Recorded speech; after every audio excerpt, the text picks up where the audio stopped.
Suatu hari, Imam Syafi'i bersilaturahmi ke rumah Imam Ahmad bin Hambal yang dikenal Imam Hambali. Kedatangan tamu istimewa. Imam Hambali yang merupakan murid Imam Syafi'i senang bukan kepalang, termasuk putri Imam Hambali yang mendengar cerita tentang keistimewaan guru ayahnya itu.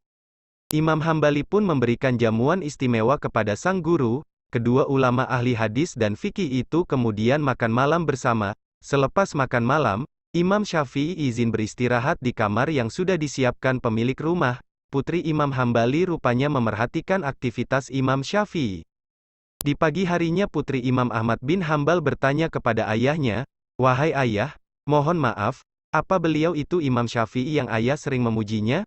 Imam Hambali menjawab, "Betul wahai putriku, ada apa? Maaf ayah, aku perhatikan darinya 3 perkara. Pertama, saat kami hidangkan makan malam, beliau makan sangat banyak sekali. Ketika beliau masuk kamar, beliau tidak bangun lagi untuk bangun malam, dan ketika subuh tiba, beliau tidak wudhu untuk sholat dan langsung sholat tanpa berwudhu dulu."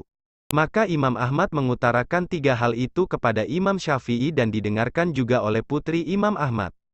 Imam Syafi'i menjawab, "Wahai Ahmad, aku makan banyak karena aku tahu makananmu dari yang halal, dan engkau adalah orang yang dermawan. Sedangkan makanan orang yang dermawan adalah obat dan makanan orang pelit adalah penyakit, maka aku makan bukanlah untuk kenyang, tapi untuk berobat dengan perantara makananmu itu.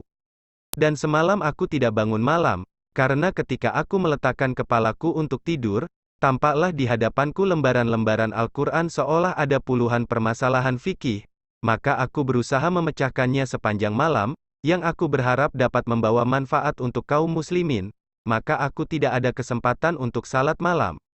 Adapun aku tidak berwudu dulu untuk sholat subuh berjamaah. Maka sungguh kedua mataku tadi malam sama sekali tidak tidur. Semalaman penuh aku terjaga. Maka aku salat subuh dengan kalian masih menggunakan wudu isya."